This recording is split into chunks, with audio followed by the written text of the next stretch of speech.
आज हमने डिस्कशन करनी है कि खाने के बाद अक्सर लोगों को जो है वो डिजीनेस या वर्टाइगो होती है, तो इसके पीछे क्या वजूहात हैं, आज हमने ये डिस्कस करना है। इसके सेवरल फैक्टर्स हो सकते हैं, जिसमें पोस्ट प्रेंडियल हाइपोटेंशन हो सकती है, या एसिड रिफ्लक्स हो सकती है, या उसके अलावा जो है वो सर्टेन फूड सेंसिटिविटीज़ हो सकती हैं जिसकी वजह से ये वर्टाइगो हो सकती है। इसके पॉसिबल कॉजेज़ में सबसे पहले मैं आपके साथ डिस्कशन करूँगा कि जो पोस्ट प्रेंडियल हाइपोटेंशन होता है वो क्या होता है। पोस्ट प्रेंडियल हाइपोटेंशन अक्सर ये होता है कि खाने के फ़ौरन बाद ही ब्लड प्रेशर में ड्रॉपिंग होना शुरू हो जाता है, और ये ज़्यादातर उन पेशेंट में होता है जो कि ओल्डर होते हैं या कुछ अदर मेडिकल कंडीशंस हो सकती हैं जिसकी वजह से ब्लड प्रेशर में ये चेंजिंग आती है और उनको ये वर्टाइगो होना शुरू हो जाती है। अच्छा, इसके सेकंड कॉज में मैं आपके साथ डिस्कस करूँगा कि एसिड रिफ्लक्स।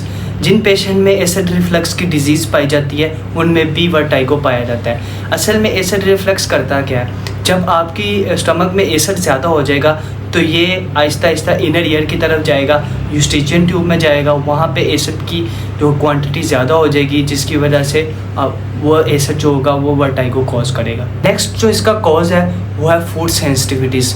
कुछ पेशेंट्स ऐसे होते हैं जिनमें वर्टाइगो होती है, वो स्पेसिफिक फूड लेते हैं जिसकी वजह से उनको वर्टाइगो होती है, जिनमें हाई सोडियम मील हो गई, उसके अलावा अल्कोहल हो गई या कैफ़ीन हो गई। इनके हाई टेक की वजह से क्या होता है कि उन पेशेंट में वर्टाइगो आना शुरू हो जाती है। कंडीशंस में आपके साथ ये भी डिस्कस करूँगा कि हम पेशेंट्स जिनको खाने के फ़ौरन बाद हाइपोग्लाइसीमिया हो जाता है, और वो कौन सी फूड होती है जिसके खाने के फ़ौरन बाद ही हाइपोग्लाइसीमिया हो जाता है, और वो हाई रिच कार्बोहाइड्रेट फूड होती है जिसके खाने के फ़ौरन बाद ही हाइपोग्लाइसीमिया हो जाता है, और वो हाइपोग्लाइसीमिया डिजीनेस कॉज करवाता है। अब मैं आपके साथ कुछ ऐसी स्ट्रेटजीज़ भी शेयर करूँगा जिसके करने की वजह से आप इस डिजीनेस से या इस वर्टाइगो से छुटकारा पा सकते हैं। अच्छा, सबसे पहली कंडीशन ये है कि आपने हाइड्रेटेड रहना है, जितना हो सके कि आपने पानी का इस्तेमाल करना है खाने के दौरान। उसके अलावा आपने करना क्या है, कुछ ऐसे फूड जिनकी वजह से वर्टाइगो हो रही है, हाई रिच कार्बोहाइड्रेट फूड है या अल्कोहल है, ये कैफ़ीन है, आपने उसका इस्तेमाल कम कर देना है। उसके अलावा आपने करना क्या है कि अगर खाने के फ़ौरन बाद ही आपको वर्टाइगो हो रहा है तो आपने थोड़ी देर के लिए लेट जाना है और अपना ब्लड प्रेशर नॉर्मल करना है, और नॉर्मल होने के फ़ौरन बाद ही आपको वर्टाइगो